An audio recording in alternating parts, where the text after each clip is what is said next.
Welcome to the next project. And a warning right up front. Everything you see in this video, do not consider doing. Just don't do it. Do not do it. You won't do it. If you do any of these things, be prepared to lose your fingers, your eyesight, your house could burn down, there could be volcanoes and tsunamis and everything else. Bad things will happen. Life and limb will be in peril. So don't do anything you see that is in this video. Don't do it. What am I talking about?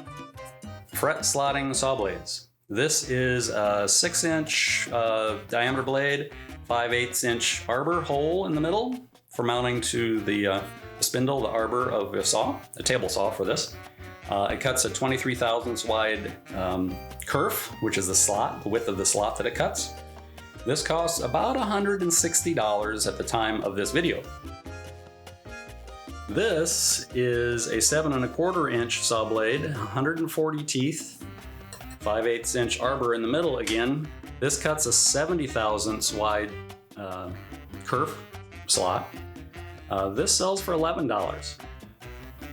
Now we know we're not going to do anything that we see in this video, but if somebody were to do that, could they turn this into this?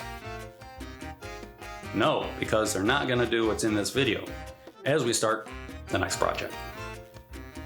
Don't do it. Just don't do it. A quick check of the specs, and the StewMac blade comes out at just over 21 thousandths, and the Irwin blade comes in at almost 62 thousandths, even though I keep saying it's a 70 thousandths blade. A very simple little grinding fixture I have set up here. A couple scrap pieces of 3/4 inch plywood, a couple small scrap pieces to use as guides and stops, a little box built to hold the blade with a little tension button on top, and the piece of wood that the grinder is attached to is hinged so I can adjust tension while grinding. Yeah, baby!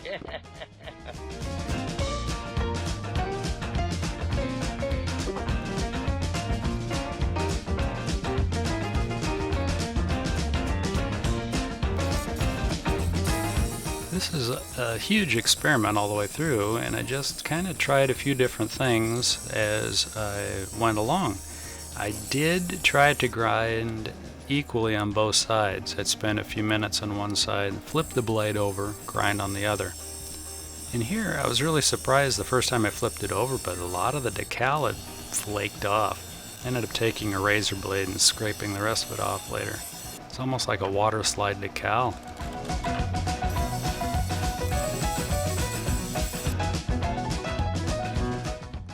We're maybe a little over halfway through doing our initial testing cuts on something we should never do because this could be dangerous.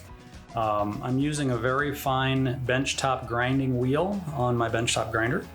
And I'm probably taking off tens or hundredths of a thousandths of an inch per pass, really nothing at all. But I've got it from 70 thousandths of an inch down to 38 thousandths of an inch. Still have a ways to go, probably another 45 minutes of grinding, but it's going pretty well actually. I had no idea how this would go at all. I should put a finger safety on there. As the wheel spins, I could potentially fall asleep and run my hand underneath it.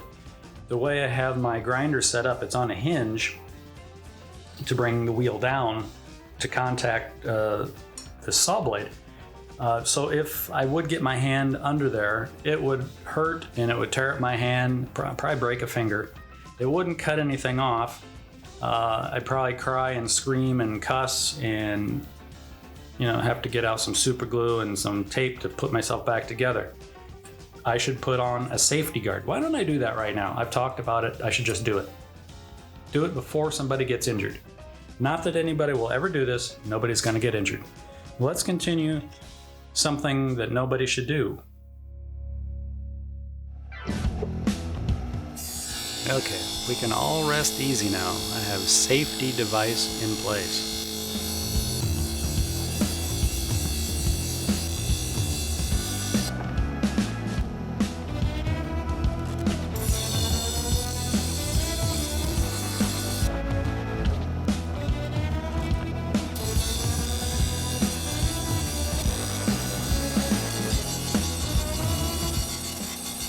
reach the end of the grinding process, you can really start to see the step down of thickness from the original full blade thickness to the new fret slotting thickness. There really wasn't any expense in putting this little grinding fixture together other than the grinding wheel and the saw blade. I had everything else laying around, and most of the lumber is going to go back to waiting to be cut up to be used for something else, unless I make another blade first. The new blade is in the saw, and there's my StewMac blade to prove that I'm not faking everybody out. I'm only cutting on pine at this point just to make sure everything works before I commit to putting something worth money through the paces. But I'm very pleased with the overall process so far. A little dirty and took a little more time than I expected, but really still pretty affordable time-wise too.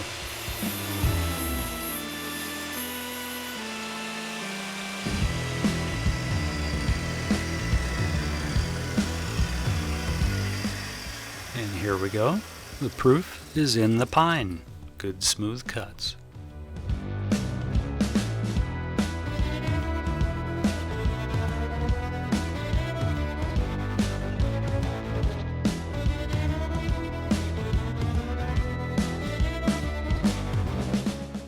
The experiment went well. I ran it through the table saw, cut some slits in some pine. Yes, I know, pine. Nobody's going to use pine for a fingerboard. Well, I hope not.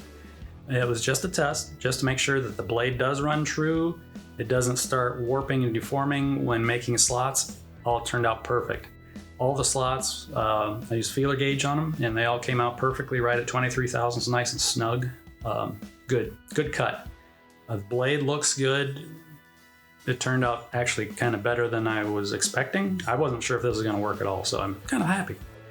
I'm going to keep using this. I have a maple fingerboard that I'll be doing in the next few days, I hope. And if I get that footage put together, I'll stick it in this video. If not, you'll see it in another video. What else? I suggest use your best judgment. And if you don't have good judgment, ask somebody who has really good judgment if you should do something like this. I'm saying don't do it. It could potentially be very dangerous. Not only the manufacturing or remanufacturing of a blade to do this, but also the use of this blade down the road. If you have deep enough pockets, buy the StewMac blade. It's a great blade. I mean, I bought one. I don't have the money for it, but I cut enough fret slots that it's saving my old body a little bit of wear and tear. But this, $11 and a couple hours worth of labor plus about a $7 grinding wheel for my benchtop grinder. And I've got a blade that I think will work as well, if not better, maybe than the StewMac blade. Thanks for watching. I hope everybody is well and taking care of themselves. Give it a thumbs up, ring the bell, leave comments, please. And take your dog for a walk. He'll appreciate it. If you don't have a dog, take your neighbor's dog for a walk. Your neighbor will appreciate it. Take care.